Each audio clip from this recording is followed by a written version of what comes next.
In this video, I'll show you how to remove the background from a video in CapCut on PC. If this helps you out, please like the video and subscribe. Let's jump right in. First, open an existing project in CapCut or just create a new one.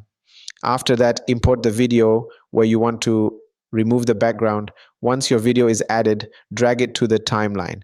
Make sure you click on the video to select it. Now, look at the top right and click on the video tab.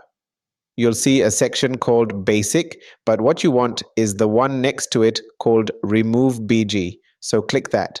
You'll now see an option called Auto Cutout. Just tick that checkbox and CapCut will automatically remove the background for you. That's it.